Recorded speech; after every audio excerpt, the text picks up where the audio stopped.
So I've actually been doing a deep dive into the classical political economists, particularly Adam Smith, John Stuart Mill, and Karl Marx. And all through the lens of the Protestant work ethic. And basically what I'm arguing is that there is a deep pro-worker work ethic that has, from the beginning, competed with a very harsh and inegalitarian version of the work ethic within the entire history of political economy. So you could see on the right, conservative versions of the work ethic expressed by people like Thomas Malthus and Nassau Senior, who authored the first welfare reform in England, and people like that. Now, what I find very interesting about this moment, and in particular about Adam Smith and Mill, is that they were vividly aware that if workers are to actually get the fruits of their labor, and obviously Marx is somewhat different, but within a market system, if workers are to get the fruits of their labor and to be treated decently and to enjoy some level of autonomy, you have to engineer markets appropriately, the rules of markets, the rules of property. What's happened rhetorically in the 20th century is that people have taken this term free markets and private property, and they think that what it means is something specific, namely a neoliberal order in which basically all the power is handed over to the owners of capital. Whereas my position is we need markets. Markets perform indispensable functions. We don't have a good substitute for them, and they can do a very good job. But we have to recognize that markets are delicate products of social engineering with very important consequences for power relations and for with distributive consequences as well. And consequently, we have to engineer the rules of property and markets so that they can secure.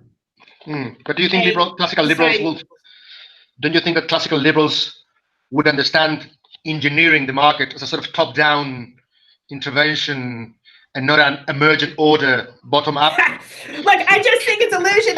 The whole idea of emergent order is completely out of touch with what the classical economists said. Okay? Adam Smith says if you want free markets, you have to abolish many forms of property right. You have to abolish primogeniture and entail, which locked up property through inheritance rules that perpetuated useless dynasties of lazy landlords. You have to abolish slavery. You have to abolish joint stock corporations. Okay, like he's out to abolish and all kinds of chartered monopolies. Right, he's out to abolish all this stuff, all kinds of property rights. I mean, it's definite engineering. If you look at John Stuart Mill, yeah, sure. He basically argued that you should eliminate the landlord class in Ireland. Just wipe it out. Just zero out their property rights in the land itself. Literally, he said that. No, all the property should be, he had some compensation scheme. So, the lazy landlords would get some cash. Okay.